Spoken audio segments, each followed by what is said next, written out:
Earlier today, when I first began recording this video, I was using my iPhone 12 Pro, and it was in, first of all, very uneven lighting. Second of all, I recorded it accidentally in the 4K Dolby ultra high definition setting on my iPhone, even though it was a front facing camera, and I thought I had set it to 1080p, 60 frames per second, but some updates recently probably have, toggled that between different options. So I was not able to import that into iCloud or transfer it to my computer at that high of quality because I did not have sufficient room on my phone, storage space on my phone to accommodate that process. So I had to get a third party app and reduce the quality of the original recording very significantly. If I ever get access to the original version, I will absolutely do my best to retrieve it. But I tried syncing with iCloud, which it would not do because I had no space available on my phone. I tried to plug it into my PC. I tried to plug it into my MacBook Air, and neither of those two devices, unfortunately, were able to access it. And I couldn't even upload it to um, from iOS to my OneDrive because it just in the middle of the 36 gigabyte upload the connection would break, and I tried that repeatedly. So I even tried to upload it to my Hostinger, which I have for a personal project site where I build custom CRMs. So there were literally no avenues available to me. So I decided to go ahead and include the lower quality version because first of all, I was lucky it would even compress in the first place, and second of all, uh, the message is so much more important than the quality of the video. So about halfway through or something to that effect, it switches to my laptop camera, so it's a little bit more defined. But um, anyway, I just wanted to say expect extreme graininess and uh, lack of definition in the earlier portion of the video, but again, the message itself is what is most important. So I decided that it did not matter. I was going to get this on screen no matter what, even if it had to be audio only. So this may feel close to audio only, but I went ahead and included the original video, or the original compressed video anyway, just to liven it up a little bit. So here we go. Okay, I want to take some time to start talking about politics. And I have a lot of concerns about my own personal life, and there are a lot of things I could be saying that may or may not make their way into what I'm talking about, but I'm not going to plan ahead. And I want a career in politics, and I also want to help clear some of the stigma about the Trump administration. We're on a second term.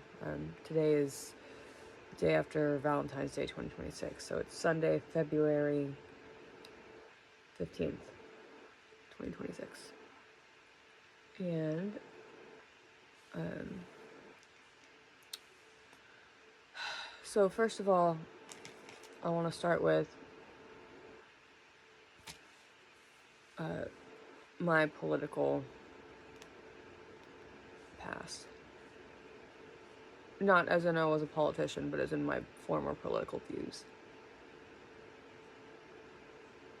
So, when I was much younger, I did not know much about politics, like grade school, middle school, high school even, I didn't know much. And I'm 35 now, so I started high school in like 2006. And, or 2005, or somewhere in that era. And I was quoted for the yearbook for some purpose, I don't remember. someone asked me about the election, and I said something about one candidate had been ahead in like the electoral votes, and someone else had been ahead in the college votes, which is funny because I thought those were two different things. And I'm going to be honest with you, I'm not the type of political scientist yet that can explain the electoral college to anyone, but that's not my concern at the moment. The first time I actually took an interest in politics, like legitimately, not the details, just the idea of them, was it around 2008, the year Obama was running for president? It was 2008, because the day that election day, that November 6th, that Tuesday, November 6th, was the one day after my 18th birthday. Or before. No, it would have been the 4th. It would have been Tuesday, November 4th, 2020, or sorry, 20, Tuesday, November 4th, 2008. Tuesday, November 4th, 2008 was the day before my 18th birthday. And I remember being so devastated that I could not vote for Barack Obama because it was the day before my 18th birthday, and it was the first time in my life I had ever cared about an election. And so what I did know then was that I was, on surface level, I was my interpretation of extremely liberal, because I associated, thanks to the media and, you know, my friends and teachers and, you know, people who are clearly very well-meaning and like to be educated and current and believe in freedom of expression and sharing ideas and things like that. All the people I knew who were like that, who were always talking about how much more fair life should be, kind of headed toward more of a welfare state direction, and also freedom of expression, like sexual identity, that type of thing. Genders weren't as popular back then, but sexual orientation sure was. So the picture of liberalism that was painted to me was that they were the only ones standing up for personal rights, like freedom of expression, whether it be sexual orientation, and then like welfare programs, like make sure everybody has food and shelter and things like that. You know, just welfare state types of accommodations. And then the imagery that had been painted to me of the Republican Party at that point was everything was about the Bible. And abortion was bad, and everything needed to be traditional, a man and a woman getting married, and just a bunch of other, like, really entry-level assumptions that said nothing to the character of the entire parties at large and the individual platforms, because obviously even within either side of the political graph, left and right, you have parties within that. And I don't know what they are other than the mainstream Democrat and Republican.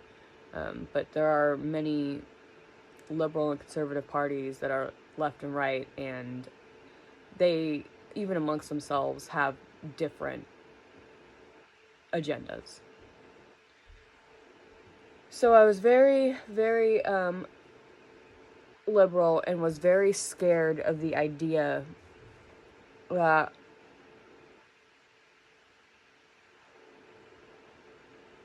someone other than Barack Obama would get elected. Someone other than a Democrat. I thought that anytime there was a possibility of a Republican getting elected, we were all in danger.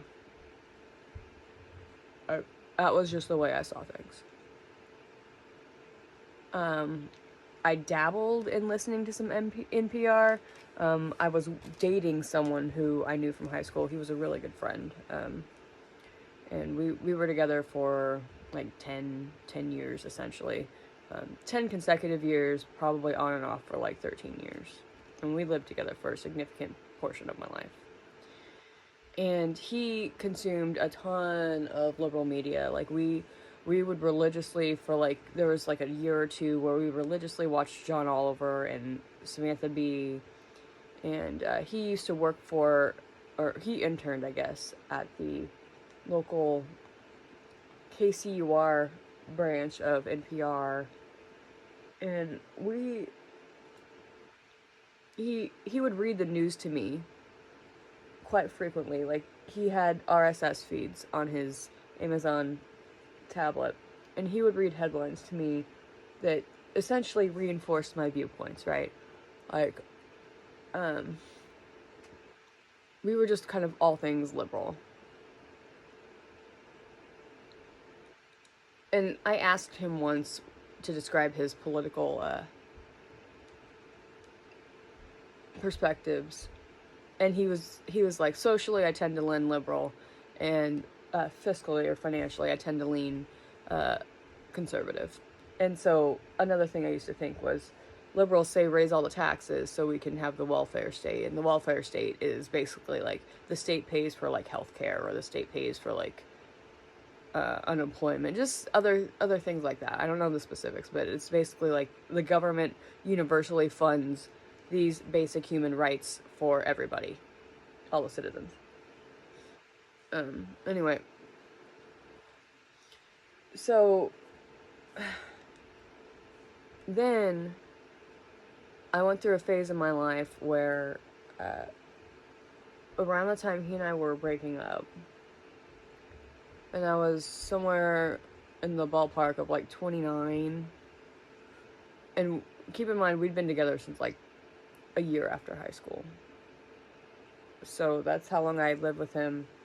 And I'd never lived on my own. And I went from a place of extreme financial stability that was, in retrospect, very precariously crafted between three people renting the same 2-bedroom apartment in a really nice area compared to where I'd lived in the past.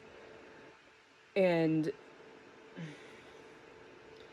I felt very threatened. Like, my personal safety, since I was not employed at the time, I felt very scared. I felt very alarmed, and had no idea how I was going to take care of myself because I didn't have a job, even though I had been in a commercial banking role right before that. So I decided that my archaic perspective of what the Conservative Party was, which was, I thought they were all just, we want to keep all of our money to ourselves, and we're just not wanting to share it with you. I thought, oh, and we want to amass a lot of it. And that's just the way life is. I thought I should be like that. And so I was like dead set on becoming like a model so I could become a celebrity and make sure that like I got my hands on my own set of cash, and like was never gonna go without money again. So I started really digging into the idea that the people with the most money are the ones in the right. And I just kind of assumed that like anyone who's rich or wealthy is a conservative or is a Republican, and they are just selfish and refuse to share their money, and they don't think they don't want to pay for other people's lives to be easier, and just really generic. Like, I just wanted to be that. Like, if that was going to exist, I just wanted to be a part of it so I could be secure and not deal with anyone else's, like, regulating my budget or my income. I just wanted to be wealthy because I wanted to be ahead of, like, everybody else, and secure is all security. So I started really leaning into that philosophy, which was not founded on anything factual.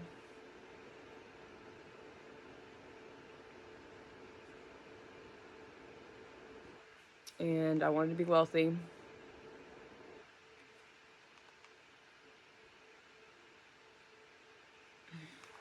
That was like my top priority. So at that point, I didn't bother with politics anymore. I guess Sam Bee and John Oliver at that time were still on air. And I just went, I just walked away from all of that. Probably, definitely, mostly because my ex-boyfriend, who I was still living with at the time, didn't do anything to share it with me anymore. Like, we didn't have that in common. We didn't spend time together. But also because not only had I never sought that information myself, I was so concerned with making money that like I didn't care about politics. That was just not a concern for me. So even though my financial views were suddenly, lock it all down, don't share any of my finances, my money, my earnings with anybody, and just get super wealthy and just have more money than like the majority of the country. And I just wanted to be financially ahead so that I'd be safe. And so I adopted an attitude of the more money you had, the more you were worth to society, and just by default. And I just didn't have time for politics because they weren't a priority. I didn't care. Like, I just wanted to get rich. That was all it was. So, even though my views were kind of a stereotypical conservative, I didn't read anything about politics. I didn't care. Somewhere in the middle of this, Joe Biden got elected. And I'm going to be honest, like, I was so detached. I don't even know who was president right before him. I'm telling you right now, and this will change because I'm studying political science now, just to be crystal clear. Like, I'm going to learn all of these things because U.S. history, Western civilization history, and the politics amongst all of those are, like, my top priority. Like, frankly, I want to be a senator one day. But I want to tell you where I came from so you can hear the diversity and the different viewpoints I've considered leading up to this. So there is a point to why I'm going through all of this with you. But as of right now, I'm telling you, I was so uninformed that I don't even remember the succession of presidents between then and now.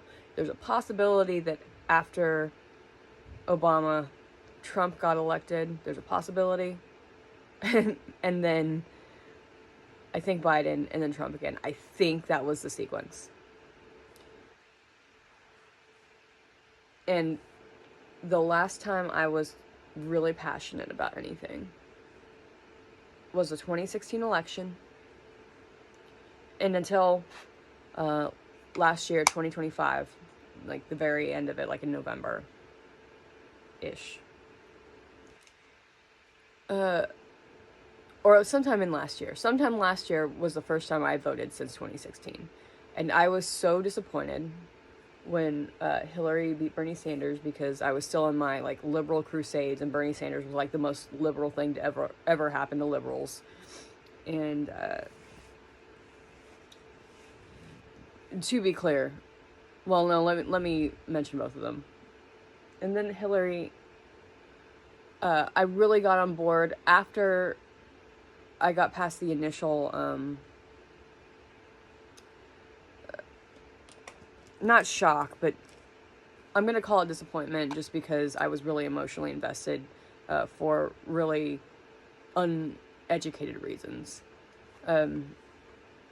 Just because the surface level education said that I was liberal, so the most liberal person needed to win. Bernie Sanders was the most liberal person, and it by default devastated me that he didn't win. And then Hillary and Trump were campaigning against one another after Hillary won, and I soon got on board with the idea that I don't remember which years Hillary ran, so I apologize if any of these are like not matching correctly. But when Hillary was running, I was like, oh my goodness, like a female president, like that's so progressive, that's so forward thinking. Like we need to have this inclusion and diversity. Like this is something that we have to have. Like we have to have this diversity. Like we need this. And I really, really rallied behind the idea of a gender minority getting elected, because she was a Democrat and she was a female, and that was like the most important cause to me, because I didn't understand anything about business and I didn't understand anything about politics. All I knew was Democrats were always marching for like LGBTQ plus types of initiatives, and those were the marches and the signs I saw for representing democratic views, and the ones I saw for Republican views were always talking about banning abortion. So those were the two biggest topics that were available, and so that was really how I perceived both of those parties. And it's just, I thought that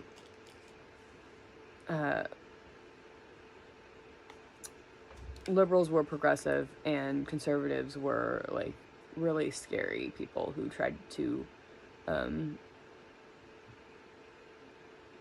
who made choices that were not in the interest of the individual, and that they took our country in like completely the wrong direction because they wanted the Bible to be like our letter of the law or whatever.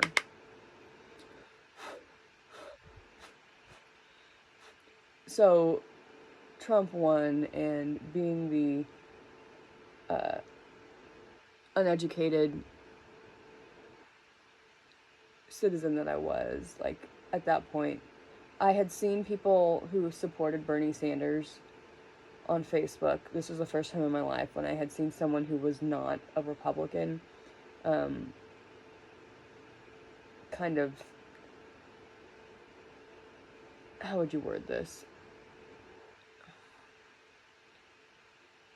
I just saw them go off on a Republican and basically not harassment, but just on a rant, on a really passionate, accusatory, explicit, word-filled rant.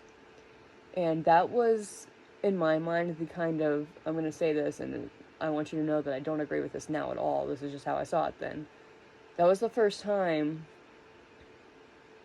I saw what I considered to be ignorant Republican behavior. Again, not how I feel today, but ignorant Republican behavior with the label of a Bernie Sanders supporter on it. And I'm pretty sure that Facebook post was like attacking, it was either Hillary or Trump or probably both. I don't remember. That was so many years ago, and I didn't like screenshot it or whatever. So I was just like, that had been very, very disillusioning, because I thought like all the smart people were liberals and all of the mean, unsmart people were conservatives. Like that's just how I saw things. And now, well, let's get to that later. So that was the last time I was like involved in politics at all. And then during Trump's first term, and I know nothing of what he did during that term. I have no idea what happened while Trump was in office, and I have no idea what happened while Joe Biden was in office.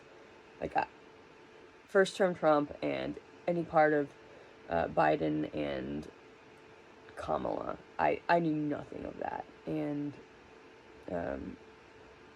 it was a very long time before I even knew Kamala was the VP. I didn't know who Kamala was, and it was probably like 3 years into their term before I paid any attention. Like, and when I say I started paying attention, I'm just saying I saw the name Kamala Harris for the first time, and that's not because I'm not making a comment on how relevant she was to the world or to the United States or to our government or to every other citizen in the nation. I'm saying my head was not in politics. So I was not reading anything political. I was not watching anything political. I was just not paying any attention at all. And then, goodness, I still wasn't paying attention. I was too caught up in my own drama to have any clue about. I don't even know who Trump ran against in the most recent election. I have no idea off the top of my head because I just wasn't. I still wasn't paying attention. And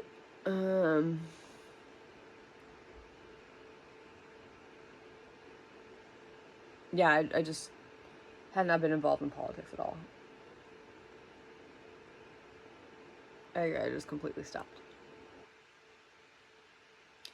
And now, this has just started this year, 2026. And we're, the second year into Trump's second term. And all of this happened. Oh, wait, no. We're missing an important step. Late December 2025 and early January, or all of January, or no, not all of January. I guess it was just December and maybe the months leading up to that. I reconnected with watching John Oliver's Last Week Tonight episodes. And that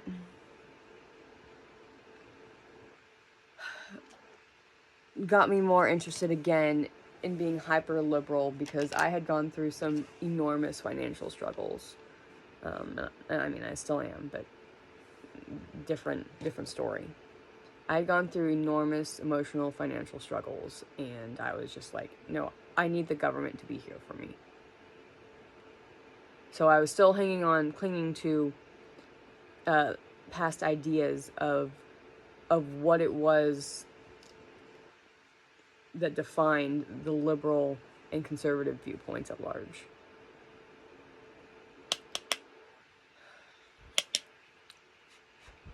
So,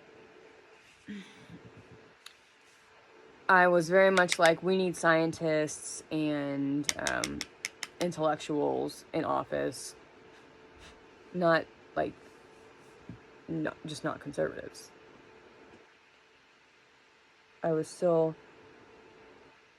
making the distinction as though Democrats and liberals had a monopoly on intellect.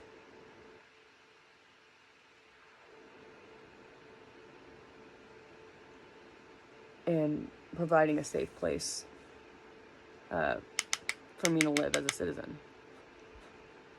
Like, I need financial assistance, so why is welfare state type of, and I didn't know this term back then, to be clear, but why is welfare state types of financial aid not available to me since I'm having so many problems getting jobs? Which was definitely because of my attitude back then, but, you know, it's years later now. No, well, no, this was just that last year.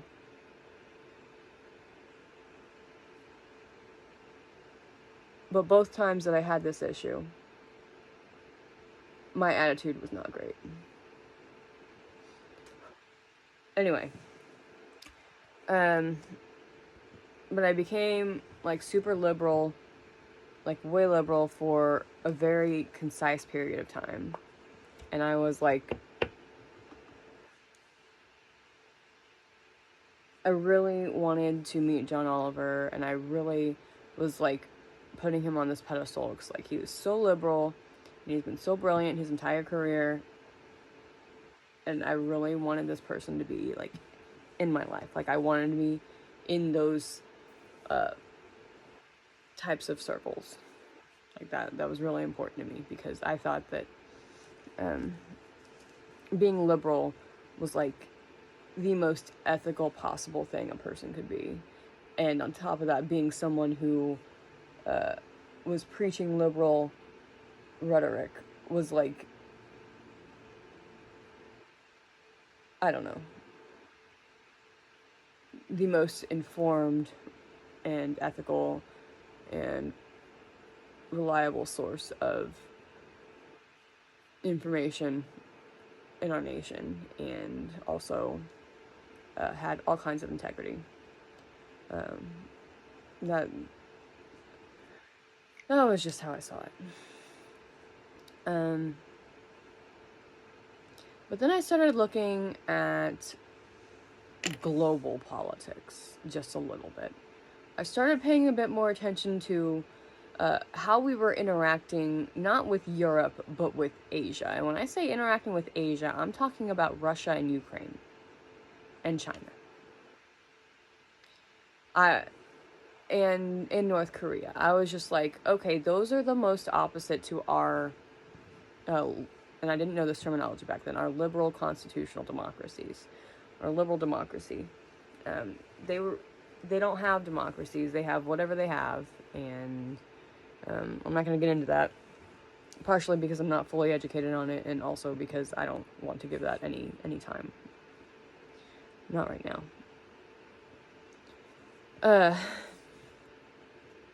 So I started realizing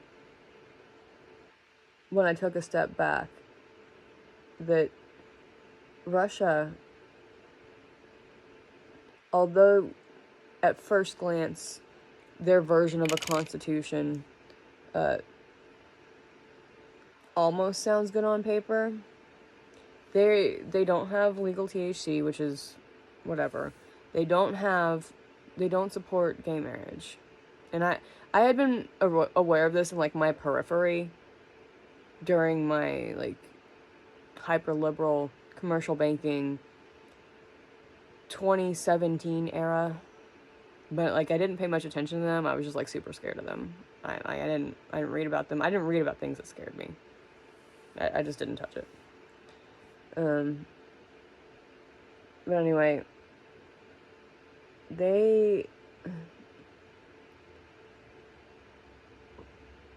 I started seeing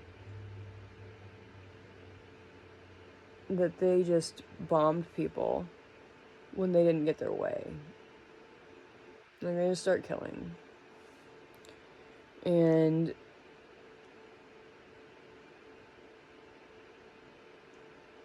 I started comparing that to how we're kind of like, let's do paperwork first and make agreements first. Like that, I started noticing that difference in the strategies of our government. And at first I was like, just before that, well, we need to open these sanctions with Russia because, we're just being mean. But now, Russia is like, we want to annex Crimea or whatever, something in Ukraine. I'm not sure if I'm even getting the cities or the countries right this second, but they want to annex it because it used to be part of the USSR or Russia or whatever, and so they're bombing, right, to get their way. And obviously, so this is a very new thing that I read that was not aware of until like 2 weeks ago, where President Trump offered to purchase Greenland. And here is an enormous difference I want to highlight in like dictatorship governments and our government, Western civilization. When one wants to acquire a country, instead of just sending in troops to like take it over, there is nothing more diplomatic than offering to purchase another country. Period. Like, you want to do a trade deal, putting money on the table, that is the most sophisticated and educated way to go about it. Because then the other person can either say yes or no, and it's just smart, it's good business. And so now, and I noticed bits and pieces of, like, I'd read one snippet of something Trump did, like one headline, wouldn't get too deep into it, and just be like, huh, I see you operating with a business-first mentality, Trump. I'm not really reading what you're doing, but I'm seeing a couple headlines, and I'm like, okay, I can kind of respect what you're about.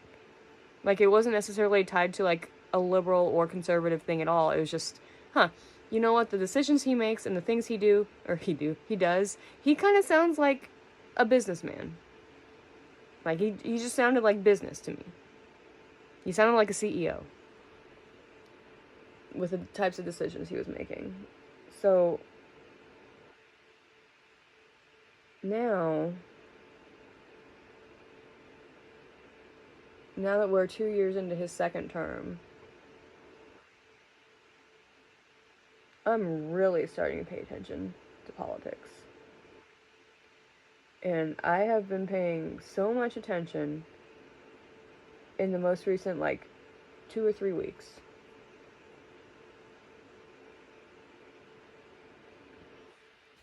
That I have realized that I am so on board with everything the Trump administration stands for. And I can't even say that I suddenly became conservative again, like bouncing back and forth between the parties, because he's not even like a traditional Republican. He ran on the Republican ticket, but he's like business class Republican. Not oh, how do I put this? It's not about the typical things that Republicans include in their platform. It's basically like, we're going to take action because I know how to protect this country, and we're going to take that action very, very quickly, like rapidly. And there's this stigma about Trump where it's like, oh, this guy only surrounds himself with people who, you know, bend over backwards for him, and people who are constantly praising him, and he has to be complimented all the time. And that was like my first impression of like his cabinet and just what kind of administration he surrounded himself with. So it was very much presented to me like, this is just some rich dude who just is ego tripping on like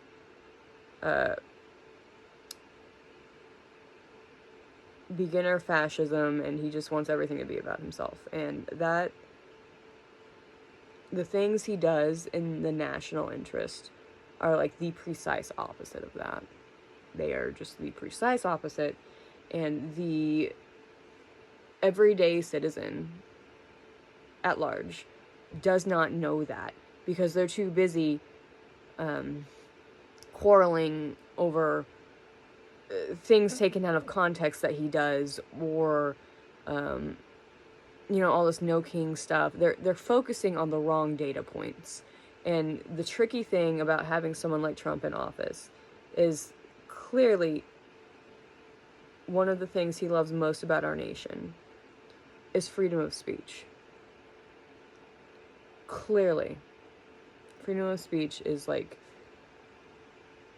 of enormous importance to President Trump, and as it should be to any president. Freedom of speech is like one of the most important things in our society, one of our most important freedoms, because there are countries where people get killed for saying things that don't align with the interests of the government, and this is not one of those countries, and this will never be one of those countries. So we're very blessed to have the double-edged sword of a society where we do have freedom of speech, but that gives us the right to express just about anything, no matter who is on the receiving end of our opinions or the nature of those opinions.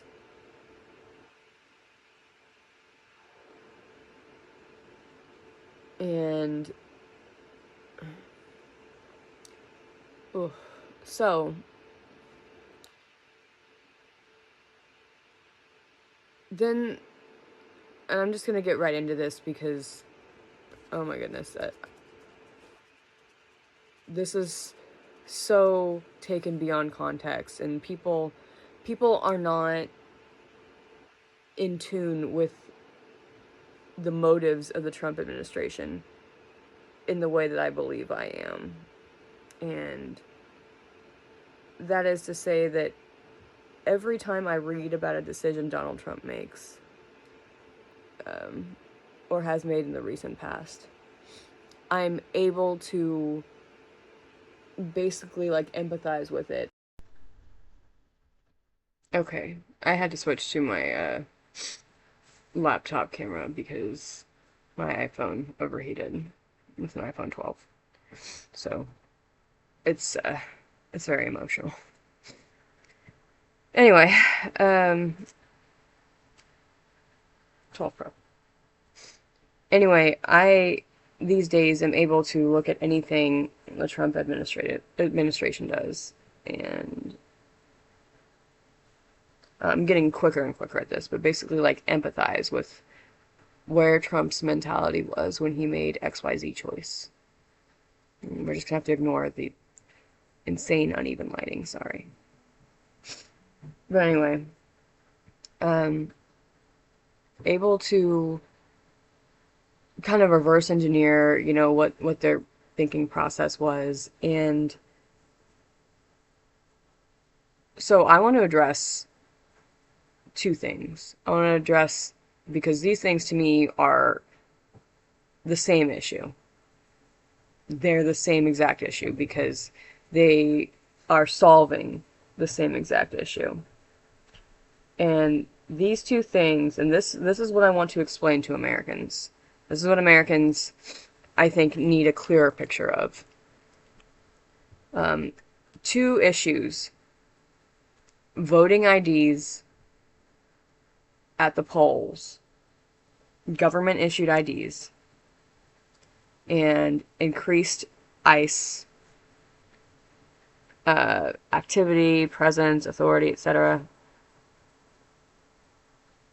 Both of those strategies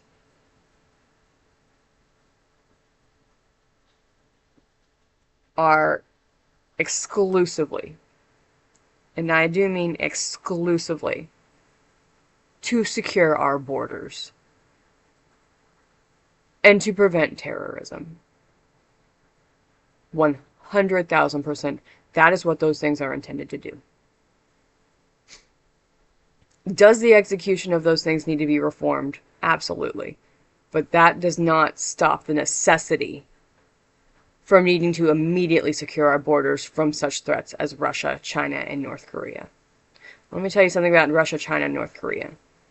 Probably Russia most heavily, but I wouldn't bet money that they were the only ones who had done this to us of the three. I wouldn't bet that kind of money, but just probably the most frequent ones. Russia has almost certainly toyed with our elections in the past by instigating all kinds of propaganda, and not even in like a we have an agenda sort of way, but like in a we're trolling American politics kind of way. And I don't know the specifics, but I'm sure that as a military tactical strategy, they have toyed with our elections in the past. And I couldn't tell you right this second what the results were or what the specific motives were. And I'm not saying like they hacked into our systems and like toyed with our accounts or anything like that. I'm talking more like propaganda and social media pages, things people read, and opinions that inform their opinions. You know, so things that may have been in Russians' favor or Russia's favor, whatever they perceived, they may or may not, very likely, I think they did, but I don't know the specifics. I think they certainly interjected themselves into our political narrative for a period of time from social media. And they also didn't like the way I don't know if it was an agent or a reporter or a journalist or someone who had something to do with Britain, maybe, was for some reason at some point in Russia and like a double agent or just did some research or something, then went back to UK and at some point in the middle of this said something that Putin didn't like, and they went into the foreign country and poisoned him with some substance or chemical called Novichok. And that's very violent. That is entering another country with its own set of laws and murdering someone with the intent of murdering them. Like, to silence them because of something they said. And so that is the precise opposite of the liberty that freedom of speech promises us. And so when we go up against adversaries like that, people who will sneak into another country, murder someone who said one thing they didn't like, and who will bomb a sovereign nation in tantrum because they just want more territory for themselves, even though they are in the early stages of becoming a legitimate democracy. Like, when I say legitimate democracy, I'm saying early stages of becoming a more westernized country.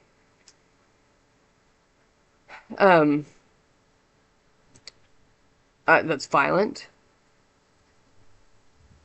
but it is also very strong and aggressive and just in a really unethical direction. So let's talk fiscal everything for a second. If we don't spend money on defense, if we put all of our money into what sounds really, really individual friendly, welfare states, if we put all of our money into that and none into defense spending and military, we cannot secure our borders from people like that and from people like 9/11. We can't protect ourselves unless we lock that stuff down.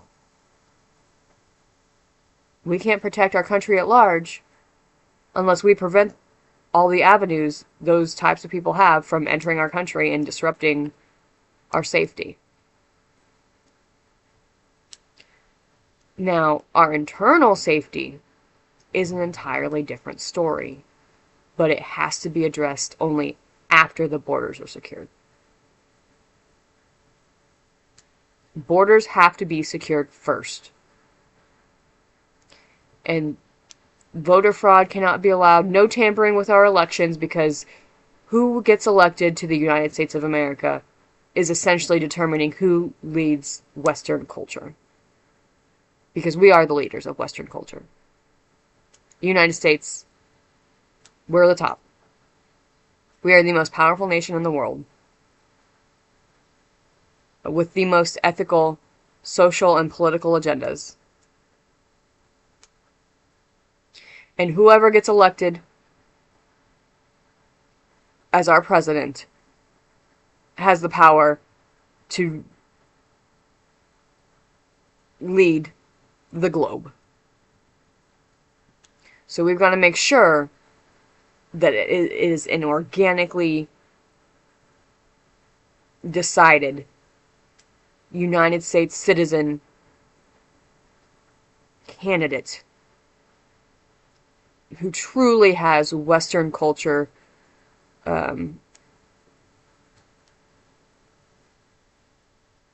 ideals at heart, who truly believes in commercialism, who truly believes in protecting our country from the most violent and vicious of threats there are in this world.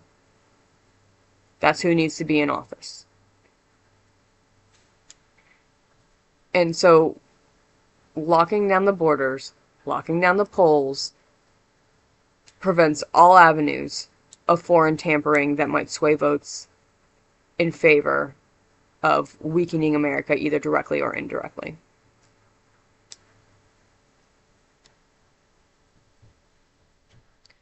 So, and to be clear, actually I'm not going to get into that, but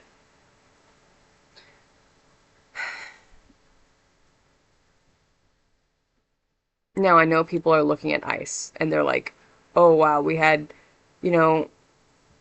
20, 30 really violent incidents and like ICE needs to be removed and we cannot work like this anymore and deportation is so unhumane. And you know what?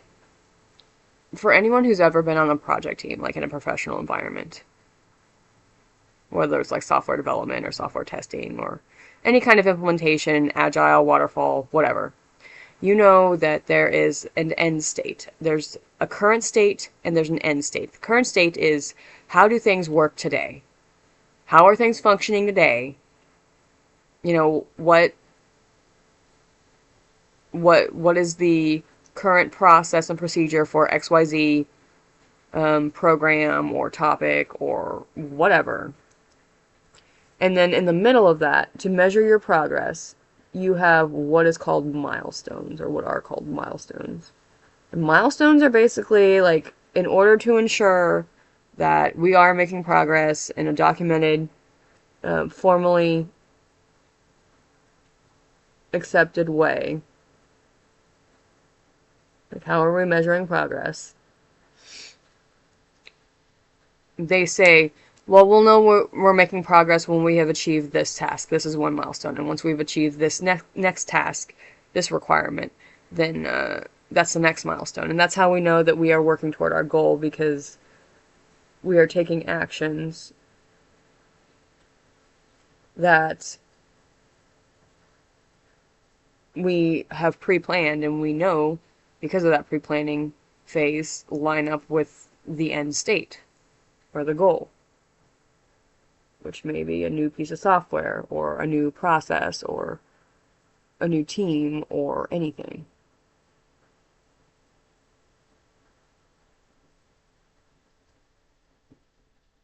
So,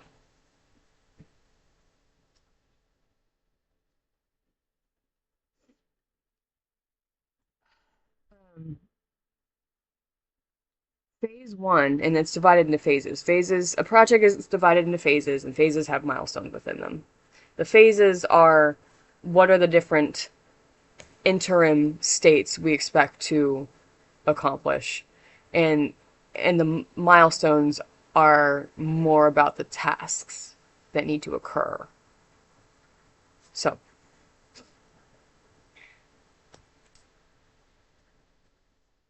phase one of securing our elections, or, I don't know how to put this. I don't know what the broader project of, I don't know how to put into words what the broader project of protecting our borders and elections would be.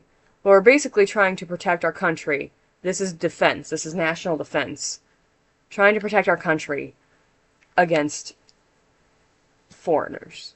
Not the good meaning we want to participate in American democracy and experience your country or live there because it's the greatest country in the world. But the people who are like, because you're the greatest country in the world, we want to do mean things. So that distinction is so important. So I don't know what the broader, other than national defense philosophy or not philosophy, project is there. Probably just national defense. I think that that is a sufficient topic to live on its own. Um,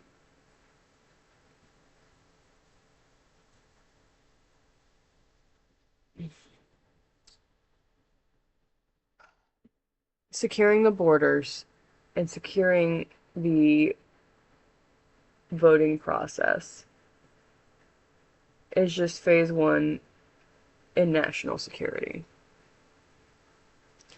And it's not about, oh, how many uneducated, underfunded communities can we prevent from voting. It's not about targeting a demographic. It's not about how violent can we be toward any immigrant we ever encounter in society. It's none of those things. Like, it is actually none of those things. But the media, liberal media, just because that's how it looks on paper, the numbers that result demographically just by nature of who lives in underfunded communities typically, because we have census data and voting data, we know, the races and income levels who often exist in these lower income communities, just coincidentally. We happen to know this. And because we have access to these demographics, it is so easy to devise a false narrative that was never intended by the Trump administration, for example, or Republicans. It was never intended to target minorities. It was intended to keep us safe. It was not a question of, oh, can we make sure we're all winning at the polls, and like we'll do this by making sure that like only wealthy middle class white people get to vote. That's not what it's about. It's about making sure that really, really bad actors or really ill-intended foreigners do not get access to the most powerful election system on the planet. Process. So, because of demographics, because of who lives in those neighborhoods, in a coincidentally patterned way,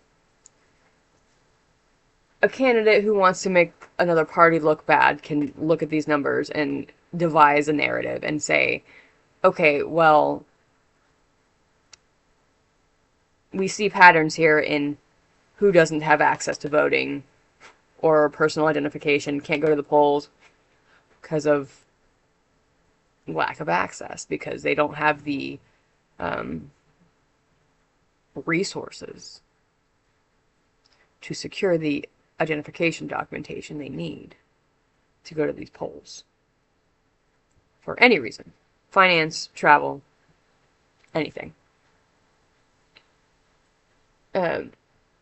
So the perspective shift that we need is to recognize that we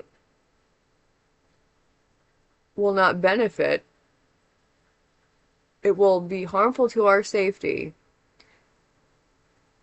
if we make any efforts to become more lax in our national security. nothing is above our national security. We gotta make sure the bad people are not allowed to come in. Like, that is the number one priority.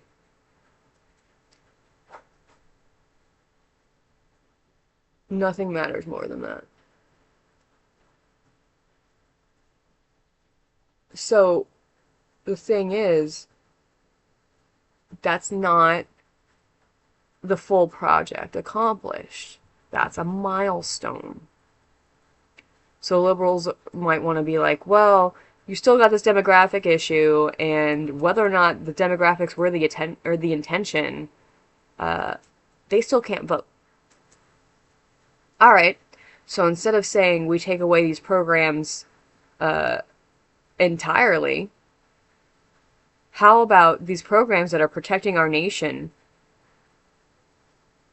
so successfully get supplemented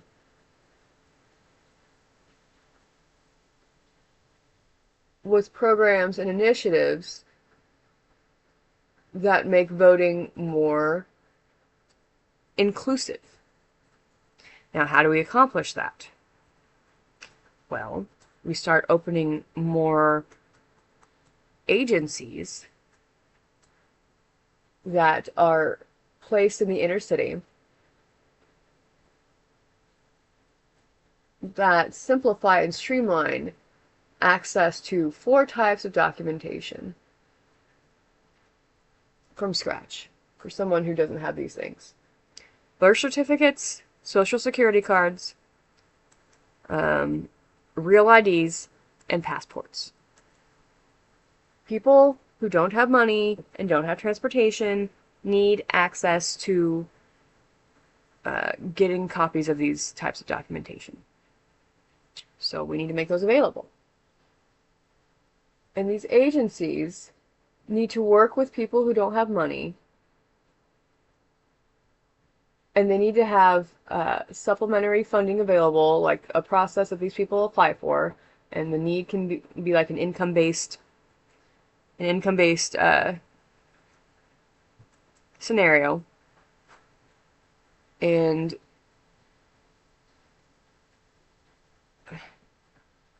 basically these people work with the people who are have traditionally less access to education,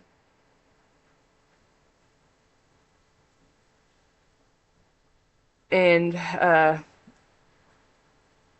career building and transportation, and say, hey, we have specially trained people who are authorized to gather these types of information from you. We can build your identity from, we're going to need any form of those documents you already have, or here are other ways we will be able to verify your identity.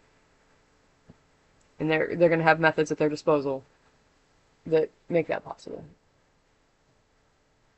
And so they can travel to people's houses. People can set appointments from their homes. They can travel to people's houses and help them apply for these types of documentation. I'm talking about legal citizens right now. Apply for these types of documentation.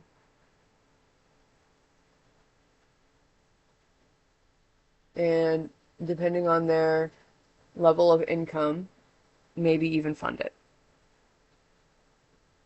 And basically financial aid for personal identification documents. So all of a sudden, we have removed the issue without sacrificing any of our security measures.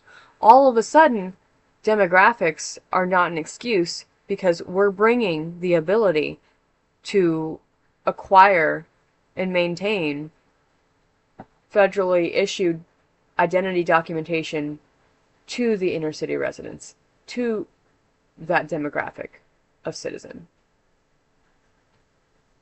And so now, oh, what is this?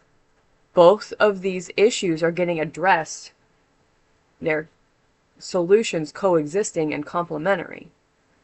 So what are we doing? We're taking a Republican approach to phase 1 and a liberal approach to phase 2.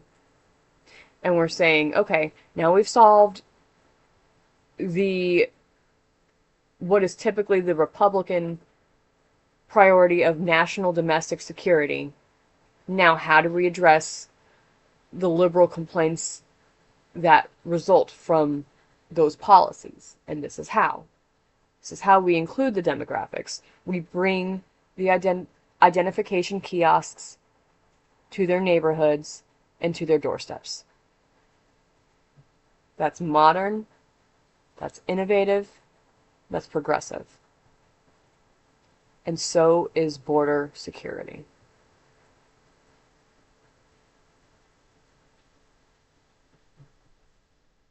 So here's what I like about Donald Trump. Here's why I think he is the most brilliant president so far. Because what was brilliant 40 years ago is not identical to what is brilliant today. Because the world changes. So what kept us safe then is not the same mindset as what keeps us safe now. And Trump does things without regard for what is a Republican agenda or what is a Democratic agenda, and says what puts America and American safety first. He's not looking for a more effective political party. He is looking for a more effective government and a more effective nation. In a non-polarizing way.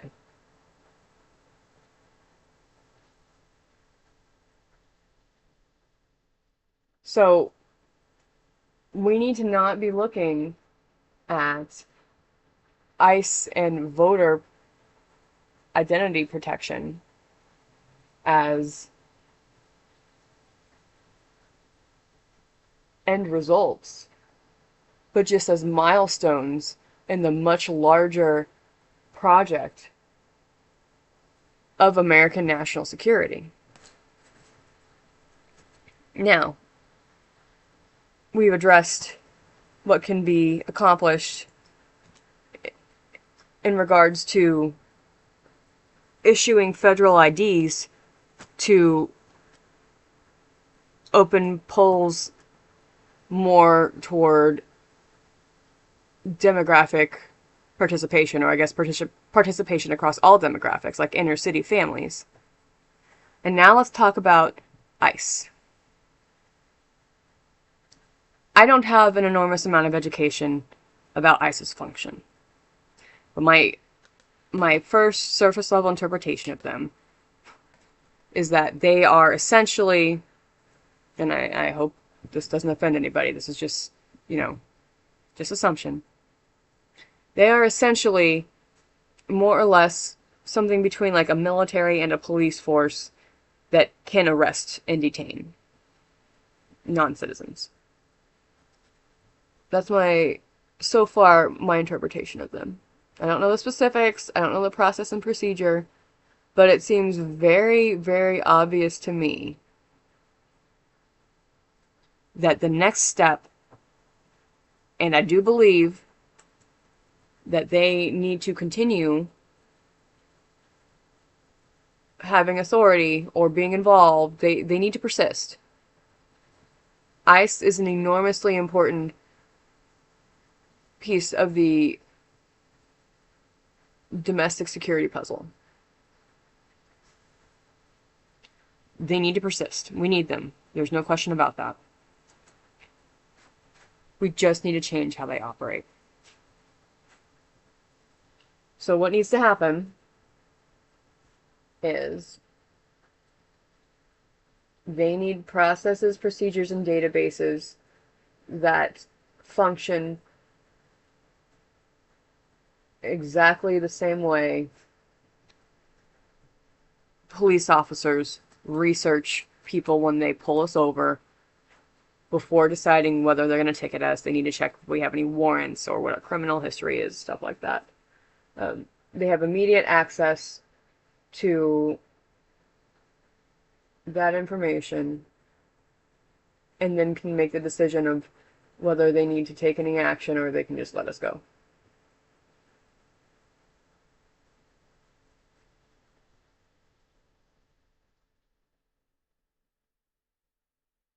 And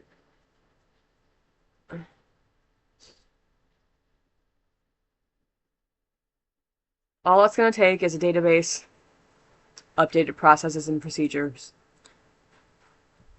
and training. Plans for implementing those processes and procedures in the database, etc., etc., etc. So what we need then is a way for non-citizens to safely document themselves and to be certain that they won't get detained just because they are not legally in the country.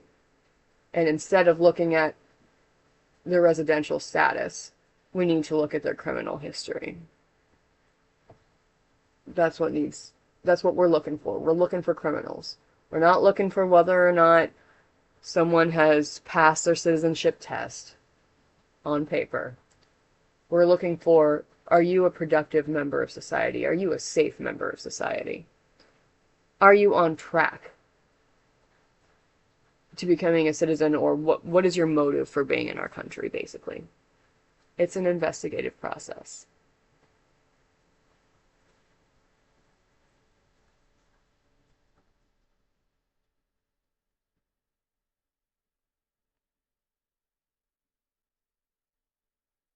And those databases need to be at ICE's fingertips. And ICE needs to be able to say, okay, regardless of whether or not you're a citizen, are you a threat? Are you a documented threat to our community?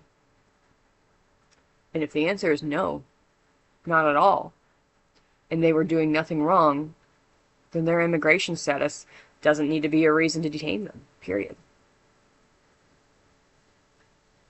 Period.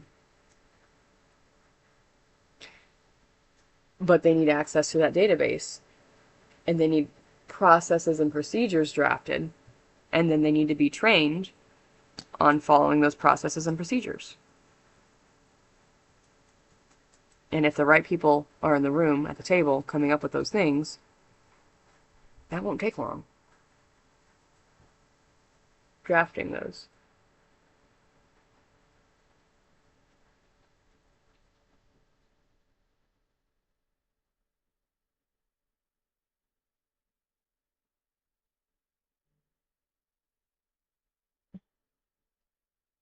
So now, let's talk about, now that we have clarified that voter fraud protection and border protection are good things, and what has been demonstrated so far across the nation has just been early phases across larger projects. Let's talk about how I believe our two major political parties need to be reimagined. I believe that people should run for office on democratic platforms to advocate specifically for the rights of the individual and for minorities, minority demographics. Not against anything, but come to the table with concerns for demographics such as, yes, voter identity regulation is absolutely necessary, but here's how it is negatively impacting inner city families. Oh, good. Well, we'll look for legislation that maintains that protection while also addressing that issue. So Democrats need to start running on platforms that advocate for the individual and for the minority and just addresses any any issues they're having with current policy. And Republicans need to run on platforms that advocate for the interests of the nation as an entire unit and how it interacts with the rest of the globe, and for corporations. Because we need all four of those categories in as equal as possible magnitude in order to have the best possible governance we can create for ourselves. All four of those need to be addressed by policy.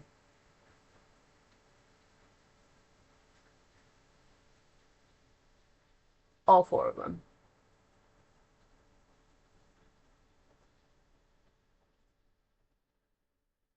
So it's not that our country needs to lean more liberal. It's not that our country needs to lean more conservative. We need both voices in equal quantity. And those voices need not to be pointing fingers, not to be vilifying, but they just need to be educated in the issues that the individual is facing, that the minority is facing, that the nation at large is facing, and that the corporation is facing. All of those need equal representation. So we should have an enormously diverse Congress. And since Senate is already defined as 2 candidates from each state, in order to promote the most equally collaborative governance, we need to start requiring that every state must elect 1 Republican senator and 1 Democratic senator. That needs to be the expectation. So the campaign ads are no longer, let me attack the opposing party and dilute the American citizens' interpretation of what either party represents. We don't want that anymore. What we want is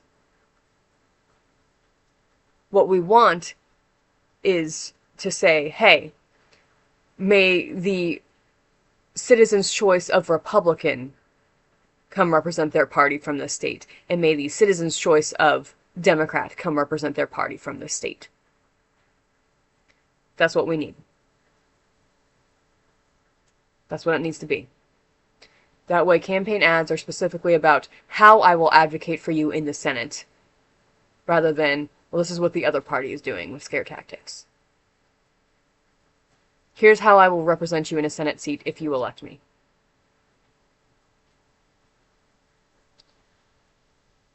So,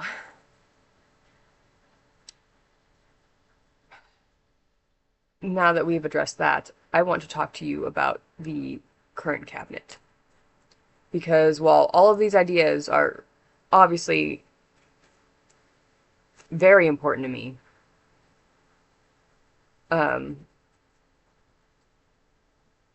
and are about the future, the broader future of the American political system, I want to talk about who's in office right now, the more immediate present. And I want to talk to you about how much I love the Trump administration. And I'm not talking about Trump himself right now. I'm talking about his cabinet. And he did not choose his buddies. He did not choose people who bend over backwards for him. He is a businessman, he is action-oriented, and he chose the most professional, strongest, most responsive people to be in his cabinet. Like, he chose people who believe so deeply in his agenda and how he intends to protect our nation. That was the caliber of person he has in office. So someone who he can text at 3 a.m, I'm guessing, and say, hey, I'm gonna need XYZ happening. This is a matter of national security. Like, this needs to happen now, get on this, and 20 minutes later, it's handled. Not, I'm saying you get immediate response, and then it's not even 4 a.m., and the issue is already handled. And so when the question is national security, that is a crucial, crucial skill set to have at your disposal when you're trying to protect the nation. You need the immediacy. You cannot always document first. Sometimes you have adversaries that put you in a position of having to make split-second decisions in the best interest of the entire nation and therefore the entire globe, because it is Western civilization that we are protecting.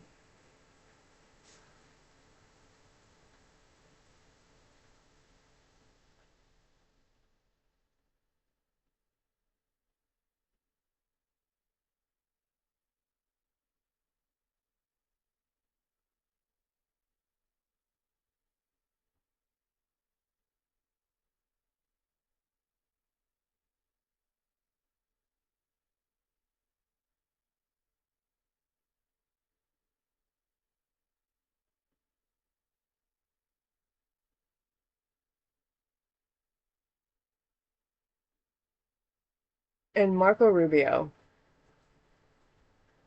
has been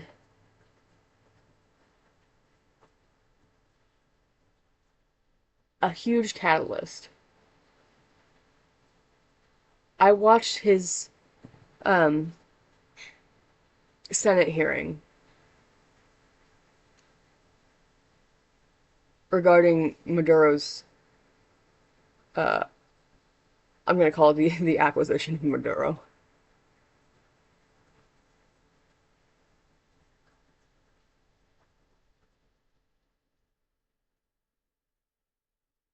And I noted his confidence. He hardly broke a sweat at all, was very confident in everything he said. And after just analyzing it in my head, I concluded that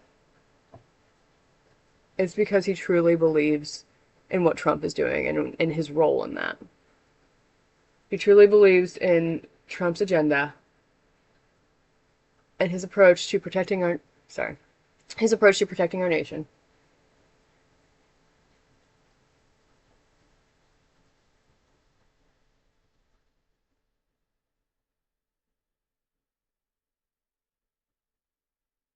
And would follow him anywhere because he trusts him to have the nation's best interests at heart. End of discussion. That's all you need to know. And so when members of the Senate started basically asking the most complicated questions they could, uh, yes, accountability is important, but it sounded more to me like they were just kind of trying to reinforce the role of Congress and the government, like saying, hey, we're very relevant. You need to be answering to us. Not every question was like that, and they were certainly legitimate accountability ideas. But some people, as with all walks of life, just like to remind us that they are a legitimate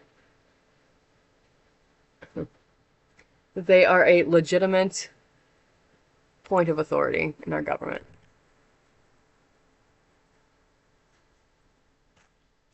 And that's okay. Right? Because we want to have a government that encourages that type of accountability. Because if for some reason there were actions that could not be defended, well, those would certainly need to be highlighted.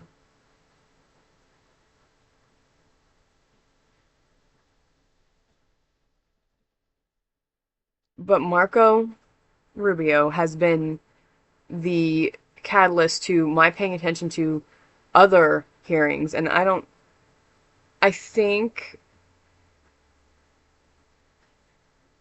I think I watched some Pam Bondi. I don't know that Kristi Noem, I hope that's how you pronounce her name. I was gonna look it up and I haven't gotten to it. I'm so sorry. I think she's the press secretary. I don't know if a press secretary ever has what's the word I'm looking for? Hearings, but let's be completely honest.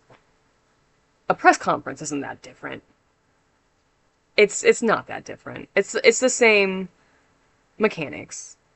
You're standing in front of a bunch of well-informed, well-educated people who are basically questioning the decisions of yourself, your peers, and your leader and the entire administration. So it's the same essential function. So hearing her, like clips of her in that environment and pieces of Pam plus Marco Rubio, all three of these people have been enormously confident, and they have stood their ground, and they were not fazed by anything, and they were so eloquent and sure of themselves and consistent in their responses. And there was someone on in the Senate committee that tried to question to Marco Rubio, like, oh, there are some people who on the official corporate ladder or the chain of command are technically beneath you, and like they were in direct communication with Trump and like didn't answer to you, you didn't give them clearance, went over their head. And his response was that Donald Trump is in charge. We answer to Donald Trump. Period. Unilateral, who cares who gets credit for doing something Trump has asked to further the agenda.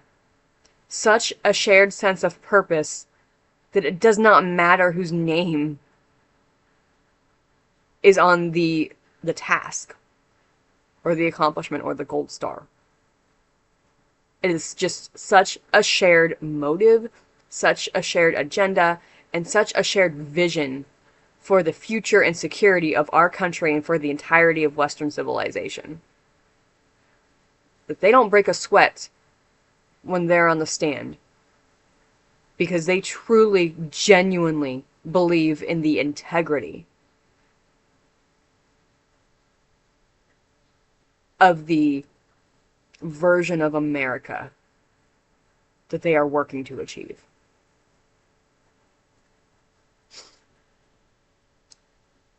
And that is consistent across every Trump administrator I've watched speak so far.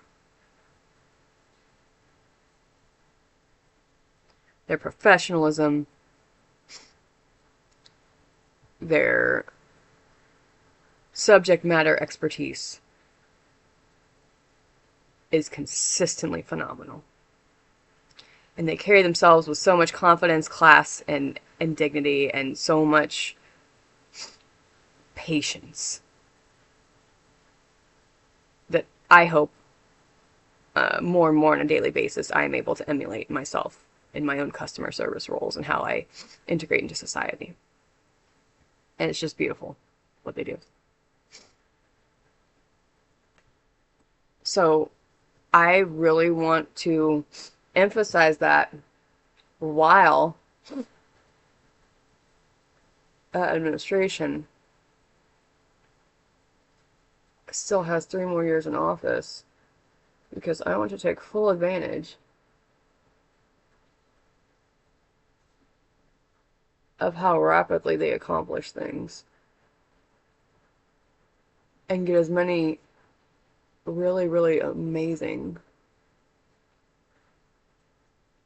I'm going to call it apartisan or nonpartisan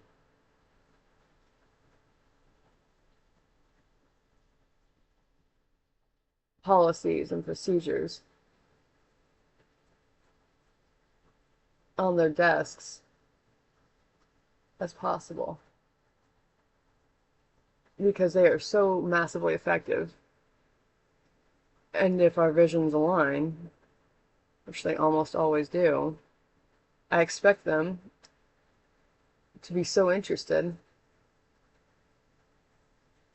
that they will immediately take action and deliver because that is the caliber of priority American security is to our president and his administration. And I'm not saying I expect them as in, well, they need to do this for me. I'm saying I expect this as in, from them as in, this is who I have learned that they are. And this is how I have interpreted their quality of character and their work ethic and their sense of urgency. And I'm hoping, obviously hoping, that I have interpreted them flawlessly. And I would love it if more citizens would come to the table with ideas because we share this nation amongst ourselves. And the more informed we are about the bigger picture of why all four of those stakeholders need to be unilaterally addressed, comprehensively, collectively, they need to be included. The individual, the minority, the corporation, and the nation at large as one unit in the global spectrum as it relates to other countries.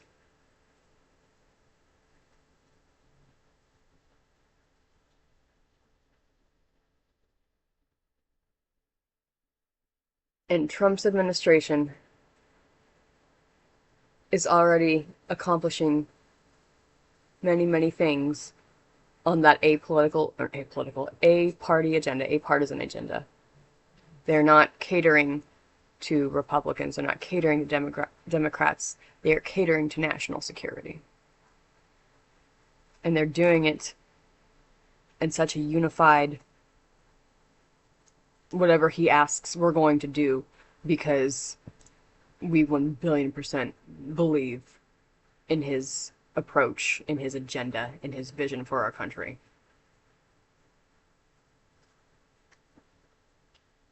They are such strong leaders, and the speeches and the narratives that they present on camera, on stage, are just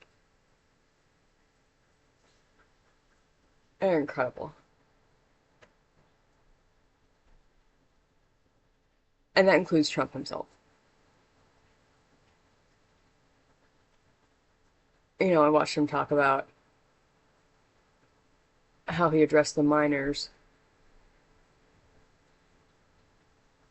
Uh, you know, a working class vocation. He knows their industry so well, and the policy that has surrounded their industry so well, and has made incredible improvements to how relevant they are to society. He's protected their jobs. He's protected all kinds of things to make sure not only that what they need is addressed, but what they produce for the nation is also addressed. So that way we can stay on par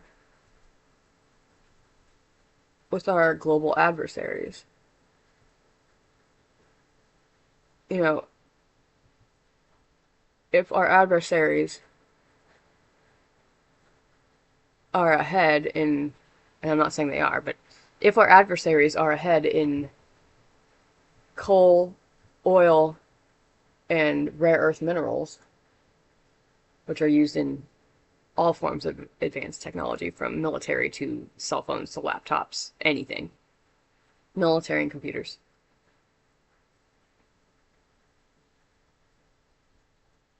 Then they have the economic advantage, and that puts us at their mercy.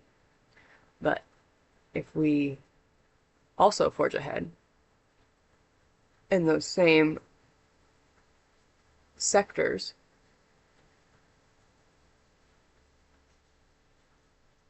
then we continue to be in a position of being capable of protecting Western civilization.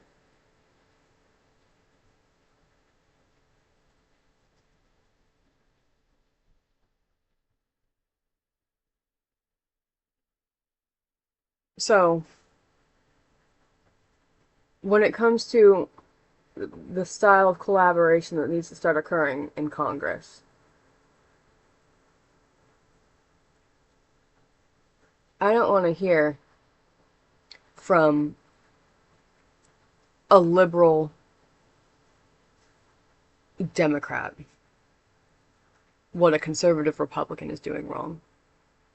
I want to hear from a liberal Democrat what priorities you're going to bring to the table. And the same goes for the conservative Republicans. I don't want to hear what any opposition is doing. I'm talking about, for example, for Senate elections. I don't want to hear what the opposition is doing. I want to hear what priorities you're going to bring to the table, what you will advocate in policy making, and how you're going to collaborate with your partner, the other senator from your state, representing interests for the other two categories.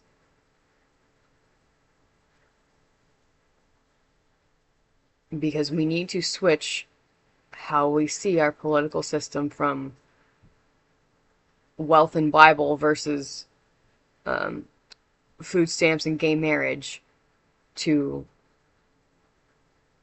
nation in the global scope, corporation, in collaboration with minority and individual. So that's my political journey. That's how I see things today. And I think our current administration is brilliant, and I'm going to do everything I can to produce as much writing and video as I can to promote the current administration, so that instead of standing around and rallying and blaming people for being, I don't know, egotistical, how can you take that negativity and translate it into something productive? Instead of accusing, how can you contribute? And now is the best time to be contributing, because we have such an action-oriented president and cabinet, administration, and office. We are so lucky to have them, and they listen to us. They just also know what's right. And what's right comes before addressing every opinion. But if you have a solution that aligns with what's right, that's when the best form of collaboration between the citizen and the government can occur. And that's the type of collaboration that I hope we get to see so much more of. And whether or not that catches on, obviously it would be best case scenario if it did. I'm going to do my best to continue representing that, I'm going to call it a platform, regardless.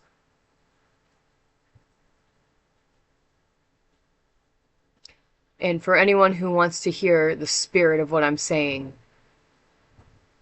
in the Trump administration on camera, go to YouTube and look up Marco Rubio's speech at the Munich Security Conference because it is brilliant and it covers everything I just covered. Not the individual policies, but the security approach at large.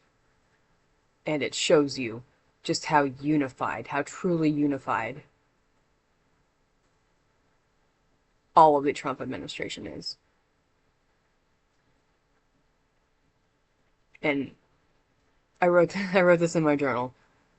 Their administration is giving me enormous FDR and Winston Churchill vibes, and I very honestly was feeling like Marco Rubio's speech was so heavily in the spirit of Winston Churchill. It was incredible. So when I say stay informed and educate yourself, I'm not saying what are the latest headlines. I'm saying what is the current administration's true motives? They're not the headlines. The primary source is the actions they take in their speeches. And what do they stand for, above all else? National security. Because we can't polish the insides of our houses, right, while we're worried about attacks on the border. But with the border secured, then we can start to organize and clean up the interior. And neither of those motives belong exclusively to Republicans or Democrats. It is national security. We all live in this country.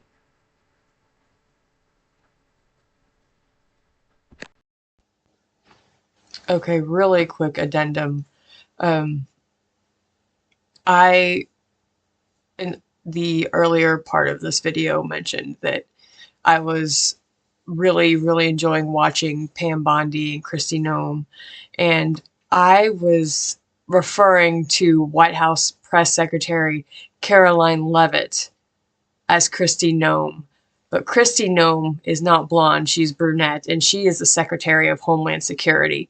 So I went and found 2 YouTube shorts for each of these 3 incredibly talented, brilliant, and strong ladies, and I'm including them at the end of this video because I want to give everyone a sense of how dedicated they are to their leadership roles, and I want people to have a deeper understanding of how truly blessed and lucky we are that Trump has appointed such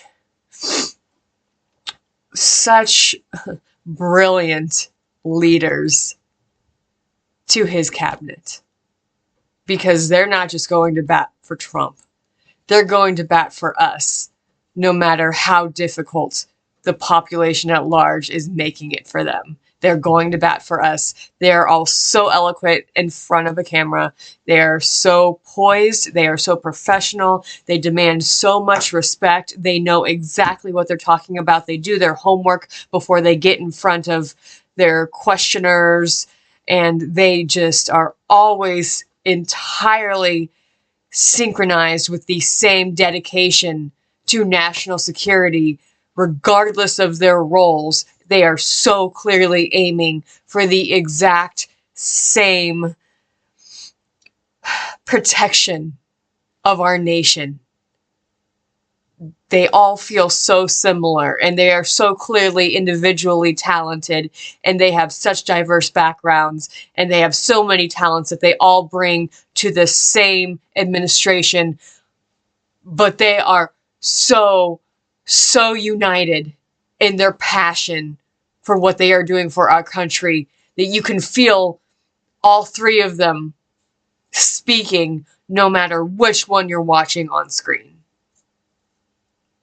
And this is what I love the most about the Trump administration, is they have the most ethical vision of how to protect our nation. And they are all completely united on it, and they never waver in front of the camera.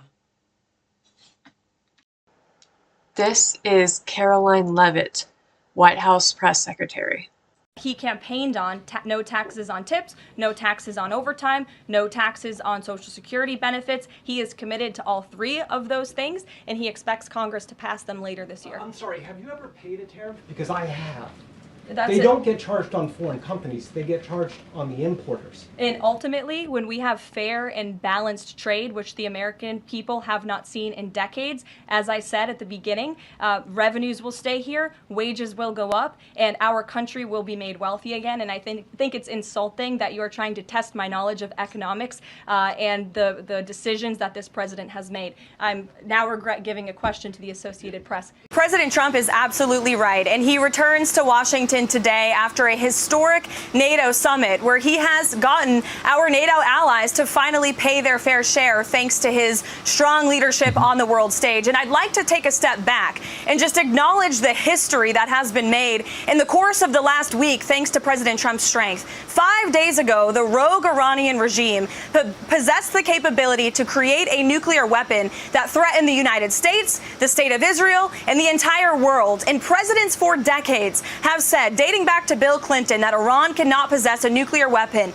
And because of the decisive leadership of President Trump and the skill and the excellence of our United States military, that imminent threat to the United States and the world has been demolished because of the successful operation on Saturday night. And not only that, but within the span of 48 hours, President Trump was able to turn around and negotiate a successful ceasefire between Israel and Iran, ending this war after just 12 days. No other president in history could have ever dreamed of such a success, and that's exactly why the fake news media is now trying to demean and undermine the president.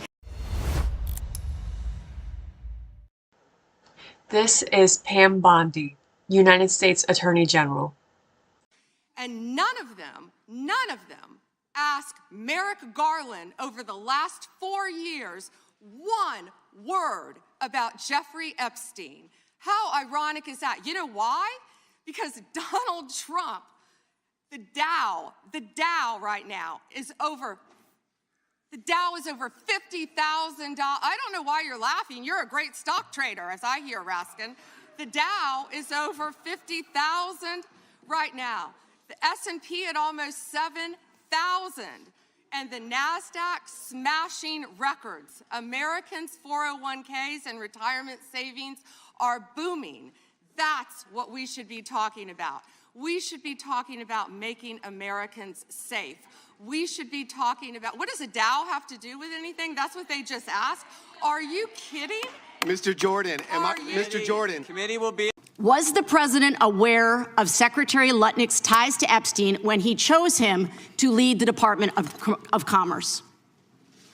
Was he aware? Chris Malin was a Border Patrol agent. Okay, so I'm going to conclude that the president, in fact, did know about his ties because he was the next door neighbor. Shame on you. Oh, for goodness sakes. You're this from is a tiny, pathetic. beautiful This is state. pathetic, Mr. Committee Chair. will be in order. I am not asking trick questions here. You The got your American 5 people minutes. have a right to know the answers to this. These are senior officials in the Trump administration. This is not a game, Secretary. I'm Attorney General. My apologies, I couldn't tell. By 2008, we knew that Epstein was a convicted sexual abuser. And we now know that Lutnick went to Epstein's Island in 2012. How was that not a deal breaker for the president? And why aren't you asking questions of the Commerce Secretary about what he saw when he was at the island, which he lied about not ever going to? Why are you not asking these questions? And I see that my time is almost expired, so I will say this. Do the right thing, Attorney General. Meet with the survivors. They have been asking for a year. Meet with the survivors. Do the right thing. I yield back. Gentlelady yields back. The gentleman from South Carolina is recognized for 5 minutes. May I have 20 seconds of his time? So that'll be up to the gentleman, but. Absolutely, Madam Thank you. Thank you. I was curious if you, Congresswoman, asked Bill Clinton that. Didn't see one tweet, not one. I didn't see one tweet when Joe Biden was in office about Bill Clinton. Didn't ask Merrick Garland anything about Epstein, not once. when he was Weak here. sauce. Weak And sauce. also, I want the record to reflect that, with this anti-Semitic culture right now, she voted against a resolution condemning. Oh, from He is the Jewish. river I just want to be as clear. anti-Semitic. do you want to go there, Attorney time General? belongs Or to do the you gen- want to go there? Are Time you belongs to the serious? gentleman Talking from about South anti-Semitism Carolina. to a woman who Lady lost will- her grandfather in the I reclaim Holocaust? my time. I Really? reclaim my time. Really? The committee will be in Reclaim my order. time. Talk to Jared Wise about anti-Semitism. This is Kristi Noem, Secretary of Homeland Security. He's an idiot. I mean, he's frankly an idiot.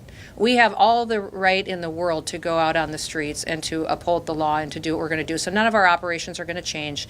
He made claims that were absolutely false. We are building cases. We are going in on doing our operations and planning them against individuals that we know are dangerous, that are violent, that have criminal activity that they've been involved in, and that's how we're building our cases. So he's making up garbage, filing decisions, and we're going to appeal it and we're going to win. Yeah, our operations will continue.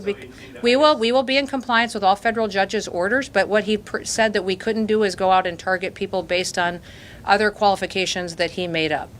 We're going to continue to do our investigations on criminal activity and uphold the law. You asked about a shooting that we just had in Minneapolis, Minnesota. It was an act of domestic terrorism. What happened was our ICE officers were out in an enforcement action. They got stuck in the snow because of the adverse weather that is in Minneapolis. They were attempting to push out their vehicle, and a woman attacked them and those surrounding them and attempted to run them over and ram them with her vehicle. An officer of ours acted quickly and defensively shot to protect himself and the people around him. And my understanding is that she was hit and is deceased. We're continuing to gather more information, but this goes to show the assaults that our ICE officers and our law enforcement are under every single day. These vehicle rammings are domestic acts of terrorism. We're working with the Department of Justice to prosecute them as such. We will continue to protect our ICE officers and in cooperation with other law enforcement agencies as well. You've seen me in the last couple of days deploy over 2,000 more officers to the Minneapolis area. And in the last 2 days, we've arrested hundreds and hundreds of dangerous criminals, not just fraudsters who stole from the American people billions of dollars and put it in their pockets and enriched their friends from overseas and themselves, but also individuals who committed acts of murder and rape and trafficking and drug exploitation and child exploitation. So we're going to continue to do our work.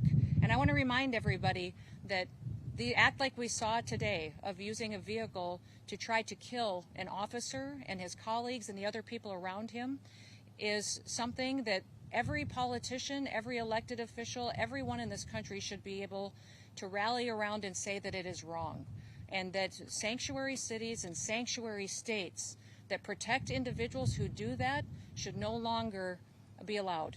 That those individuals that are in leadership positions in these sanctuary jurisdictions need to work with us to make sure that every single person that's out there enforcing the law can be safe, but also so that all of our citizens can continue to be safe too. Domestic acts of terrorism like this will not stand, and I'm grateful that we have the leadership in Washington, D.C. that recognizes it, and will make sure that it's working to keep every single community safe, regardless of who's in charge in that city. President Trump gets up every day and will work to keep people safe, whether they're in a red state or a blue state or in a city that has a Republican mayor or a mayor that has a Democratic mayor. He's going to fight for every single American to make sure they live in a safe community and can raise their kids without fear.